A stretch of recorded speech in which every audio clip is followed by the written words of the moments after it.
ازاي التكنولوجيا بتحول الزيت ده من زيت مستعمل لمنتج جديد بيجيب فلوس. لتر واحد من الزيت المستعمل يقدر يلوث مليون لتر من الميه النظيفه، والدوله على فكره بتوفر سبل كتير للتخلص الامن من الزيوت المستعمله. في بعض من الناس شايفه ان الزيت المستعمل ده بيتعاملوا معامله الزباله، حاجه ويست، حاجه في حياتنا بنرميها. نقدر نعمل لها ريسايكلينج واعاده استخدام. تقدر ترجع من كل لتر زيت مستعمل 70% زيت نظيف. اهلا بيكم في حلقة جديدة من حلقات بودكاست صنع في مصر. النهاردة هنتكلم عن حاجة مهمة جدا بيشوفها كل يوم صاحب الورشة والميكانيكي، وهي الزيت المستعمل رغم انه مش عارف قيمتها. الموضوع ده هيخلينا نفتح في أسئلة كتير جدا، وهي الزيت اللي بينزل من الموتور بيروح فين؟ ولو اترمى على الأرض أو اترمى في المجاري ايه اللي هيحصل؟ الحاجة الأهم، ازاي التكنولوجيا بتحول الزيت ده من زيت مستعمل لمنتج جديد بيجيب فلوس.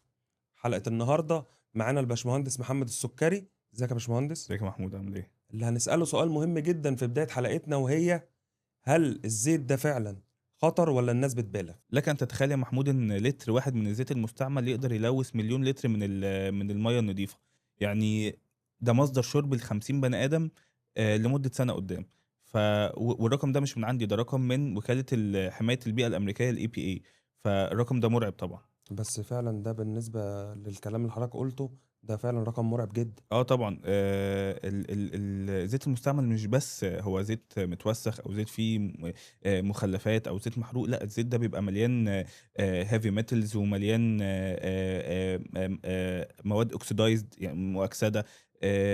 خطره جدا انها تختلط بميه او تختلط بمصادر شرب او تنزل حتى في التربه الزراعيه.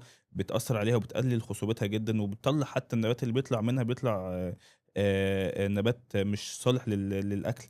فطبعًا لأ، تأثير الزيت المستعمل لو تخلّصنا منه بشكل غلط، تأثيره آثاره الجانبية صعبة جدًا، وصعب تداركها وصعب حلّها لو نزلت في مَيّة أو في تربة زراعية. طب خلينا نتكلم بصورة أوضح شوية عن الوضع بالنسبة لنا احنا كمصريين. إمم. الوضع في مصر تحديدا حضرتك شايفه ازاي؟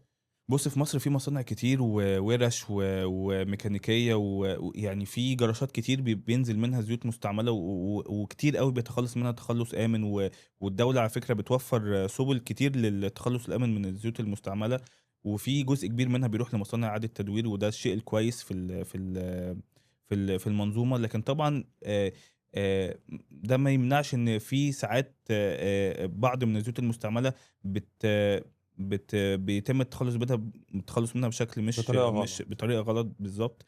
فده اللي بيؤدّي إلى الآثار البيئية اللي إحنا اتكلّمنا عليها. إلى جانب إن في جزء منها بيروح استخدام كوقود صناعي للاستخدام للحريق. يعني مصانع الطوب أو في مصانع معيّنة بتاخده بديل للمازوت عشان يستخدموه للحريق في الأفران. وده بيؤد بي بي بينتج منّه غازات سامة وليها خطورة جدًا على التنفس وعلى الجهاز العصبي. شايف إن هي يعني هي مُضرة جدًا يعني صحيًا. يعني مقصود كلامك يا باشمهندس إن في حلول. آه طبعًا في حلول كتير، بس للأسف إن في بعض من الناس شايفة إن الزيت المستعمل ده بيتعاملوا معاملة الزبالة، حاجة waste يعني. وده مش waste. إحنا لو دَوَّرنا بالمناسبة يعني عايز أتكلم إن كل حاجة في حياتنا بنرميها هي نقدر نعمل لها recycling وإعادة استخدام. فلو إحنا اتعاملنا مع الزيت المستعمل بنفس الmindset دي، بنفس طريقة التفكير دي، إن إحنا نقدر نشوف نعيد تدويره إزاي واستخدامه إزاي. لأ طبعًا ده ليه advantages وbenefits كتيرة أوي، أو مميزات و و وعوائد كبيرة أوي على الاقتصاد وعلى البيئة وعلى المستهلك وعلى كل الأطراف. طيب خلينا ندخل أكتر في الجزء الفني، وتعرفنا إيه التكنولوجيا اللي بتستخدم في تحويل الزيت المستعمل ده لمنتج. بُص يا محمود، أنا باختصار كده في technologies كتيرة أوي في مجال إعادة تدوير الزيوت المستعملة. في منها طرق بدائية، في منها طرق high tech أوي. وفي طرق مش بتهدف إعادة التدوير، بتهدف الاستخدام. إزاي نستخدمه في حاجة تانية، زي قُلنا كوقود صناعي في الحريق. وأنا طبعًا مش مايل لاستخدامه مباشرةً كوقود. فأنا مايل أكتر إعادة التدوير ونطلّع منّه آآ مواد صالحة لإعادة الاستخدام، كزيوت مُعاد تدويرها، أو نطلّع منها مواد للاستخدام في الأسفلت، أو في بيطلع برضه منه وقود، بس وقود نضيف غير استخدام الزيت المستعمل بطريقه مباشره. فتعالى اتكلم معاك من اكثر من التكنولوجيز اللي هي القديمه الى الاحدث والاكثر تعقيدا يعني. بص، اول تكنولوجي موجوده ودي هي اوبسليت دلوقتي، يعني الناس الدول كتير منعتها، ودول كتير رافضه استخدامها، هي طريقه الاسيد كلي او استخدام الاحماض في اعاده التدوير.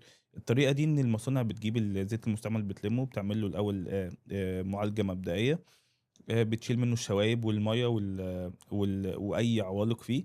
بعد كده يبتدوا يضيفوا عليه احماض. في كذا نوع حمض ممكن يستخدم، يعني اولهم حمض الكبريتيك او السلفوريك اسيد. ده بيستخدموه في الخلط مع الزيت المستعمل، هو بيعمل رياكشن مع المواد المؤكسده ومع الهيفي ميتالز مع الكربون سوتس والحاجات دي كلها، بينزلها، بيعمل لها بريسيبيتيشن او بيعمل لها سيديمنتيشن، تنزل يعني يفصلها عن الزيت. آه، الطريقة دي كويسة، بتطلّع زيت مواصفاته كويسة، بس مشكلتها الكبيرة في الacidic sludge اللي نزل ده، الطين أو الsludge الحمضي اللي نزل من عملية الجزء الترسيب. الأخطر يعني. ده خطير جدًا، التعامل معاه خطر جدًا، خطر جدًا بيئيًا. لو إحنا بنتكلم إن تلوث البيئة أو المَيّة أو أيًا كان اللي إحنا بنتكلم عليه تلوث من الزيت المستعمل بشكل، لأ، الacidic sludge ده أضعاف مضاعفة من الأثر البيئي لو يعني لوث المَيّة أو التربة. ف فالacidic sludge ده خطر جدًا، فعشان كده التعامل معاه صعب، والدول منعت الطريقة دي. نخش على بعد كده طريقة تانية بنفس فكرة الاسيد تريتمنت، بس نفس الفكرة، بس من غير الأضرار بتاعة الاسيد تريتمنت، اللي هي طريقة السولفنت اكستراكشن أو استخدام المذيبات. زي بنتجنب فيها الأخطاء شوية. يعني مفيش حمض خالص بيستخدم. المذيبات دي ليها أمثال كتير، زي البروبين، زي البيوتانول، زي الNMP، كذا كذا نوع سولفنت ممكن يستخدموا. ده باختصار ان السولفنت او المذيب بيخش بيضاف الى الزيت المستعمل بعد طبعا المراحل الاوليه من المعالجه، وي وي زي بيدوب الشوايب ويعمل برضو بيها بريسيبيتيشن. بس البريسيبيتيت ده مش بنتخلص منه، نقدر ناخده ونعمل حاجه اسمها ديستيليشن، او نعيد استرجاع المذيب ده تاني، يعني نبخر المذيب اللي استخدمناه ونفصله عن الشوايب، وخلاص الشوايب دي كده جاهزه منفصله تماما عن المذيب، نتخلص منها بشكل امن، والمذيب يرجع نعيد استخدامه تاني. فدي طريقه احسن، هي مكلفه شويه، بس بتطلع نتائج كويسه وملهاش اضرار بيئيه. بعد كده نخش على المرحلة اللي بعدها والأكثر تعقيدًا واللي بتطلّع منتج جودة أعلى، هو الvacuum distillation أو طريقة دي المرحلة التالتة بقى. دي أو طريقة حاجة دي طريقة technology تالتة. تالتة، أو التقطير الفراغي. ده إحنا بناخد الزيت المستعمل، ندخّله في environment فيها ضغط منخفض جدًا، vacuum يعني، ونسخّن، بيوصل لدرجات حرارة عالية. بيحصل زي بالضبط فكرة المَيّة لمّا بتبخّرها، الزيت برضه بنبخّره ونعيد تكثيفه تاني واسترجاعه. بس الطريقة دي لازم تتعمل لازم under vacuum عشان تطلّع زيت نتايجه كويسة، وبتحتاج معدات غالية ومكلفة جدًا. بس الطريقة دي بتطلّع إنتاج بتطلّع إنتاج كبير، يعني ممكن تطلّع yield ممكن يعدّي ال70% yield، يعني تقدر ترجّع من كل لتر زيت مستعمل 70% زيت نضيف. و والباقي حتى ال30% الباقيين لأ، بيطلع معانا sludge ينفع، مش acidic sludge عادي، ينفع يستخدم في مواد الأسفلت، وينفع يستخدم بديل للمازوت، وبيطلع كمان وقود صناعي زي السولار بالضبط، يقدر يستخدم. فطريقة الvacuum distillation طريقة متطورة جدًا وإنتاجيتها كويسة، و و ولأ، وشايف إن هي المستقبل في حتة إعادة التدوير. بس فيها برضه جوّه الvacuum distillation كذا طريقة، في direct heat، في indirect heat، في thermal treatment بالزيوت الحرارية. وأنا شايف إن أحسن تكنولوجي نقدر نطبّق بيها الvacuum distillation في مصر طريقة اسمها الWFE أو الthin film distillation. دي بتطلّع زيت الخصائص بتاعته تقريبا 99% نفس خصائص الزيت البكر اللي طالع من البترول.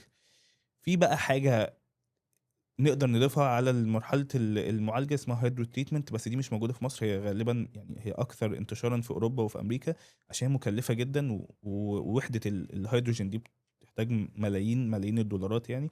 فصعب جدا على شركه شركه قطاع خاص تقدر تفند مبلغ زي ده.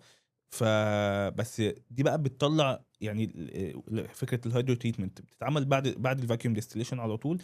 دي بتطلع الزيت احسن من الزيت اللي طالع اللي هو البكر اللي طالع او بالبكر. البدائي يعني بيخليه حاجه اسمها جروب 2. جروب 2 ده اعلى من جروب 1 اللي هو مم. طالع اصلا من من الزيت الزيوت البكر. المعدني مم. البكر بالظبط. يعني قصد كلامك يا باشمهندس ان كل تكنولوجيا وليها مكانها. هي كل تكنولوجيا وليها تكلفتها، يعني هي ممكن تتعمل في اي مكان. بس احنا زي ما قلنا ان الاسيد كلي ميثود دي طريقه قديمه ما ينفعش نستخدمها اصلا، فدي اوبسوليت وبنستبعدها، يعني ما ينفعش تستخدم. اللي قدامنا طريقتين دلوقتي، السولفنت اكستراكشن والفاكيوم ديستليشن. انا شايف ان السولفنت اكستراكشن ينفع يتعمل للمصانع اللي هي متوسطه الحجم يعني وبانتاجيه مش كبيره. لكن لو مصانع كبيره وعايزه تطلع كميات، تعمل اعاده تدوير لكميات ضخمه، شايف ان الفاكيوم ديستليشن هي احسن طريقه، بالذات زي ما قلت الدبليو اف اي او الثين فيلم ايفابوريتور، هي دي احسن طريقه للمصانع اللي عايزه تمول المشروع ده. عندها القدره انها تمول المشروع ده برقم كبير، وفي نفس الوقت تطلع ييلد عالي او تطلع انتاجيه عاليه.